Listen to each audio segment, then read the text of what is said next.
x mínus 1 deilt með 4 pluss 2 er jafnt og 2x pluss 2 deilt með 3. Þetta eru 3 liðir, hér er 1 liður, hér er annar liður, hér er 3. liður. Og markmiðið er í þessu dæmi er að losna við þennan fjarka og þennan þrist. Þetta er allavega fyrsta markmiði. Og ég er með fjarka og þrist hérna sem nefnara og ég spyr hver er samnefnarinn. Og hann er 12 vegna þess að 4 gengur upp í 12 og 3 gengur upp í 12. Það má vera herri en 12 er ágætt. Þannig að ég margfaldi gegnum alla liðina með samnefnaranum 12 hér, 12 hérna og 12 hér.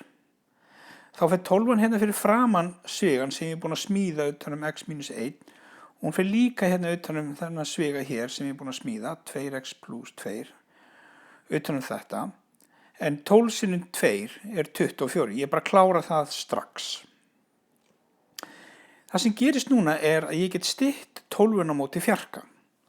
Þannig að þegar ég stytti 12 á móti fjarka, þá stendur eftir 3 hérna og þegar ég stytti 12 hinum einn, 12 á móti 3, þá fæ ég fjarka þar.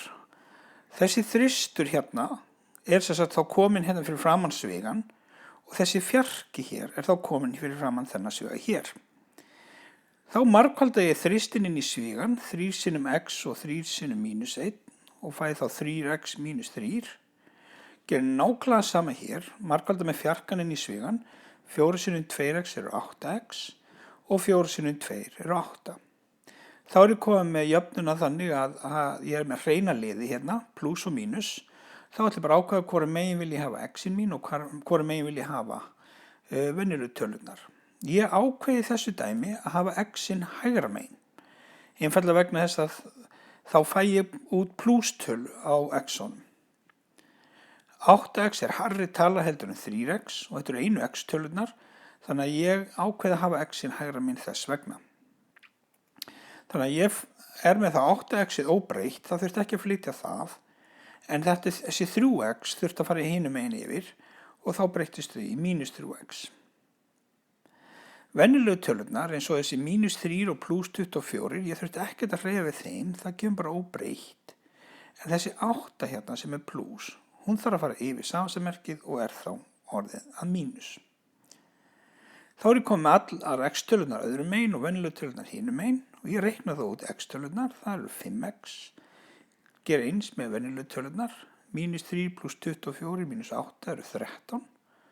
Þá þarf ég núna að losna við töluna sem hangir með x-inu og það er öfugt við þetta sinnumerki sem er hérna. Ég deili þá með 5-unni og gera það báðum megin. Þá dettur 5-an út hérna á x-inu, þannig ég er þá með 1x jafnt og 13/5 sem ég sýni orðið svona.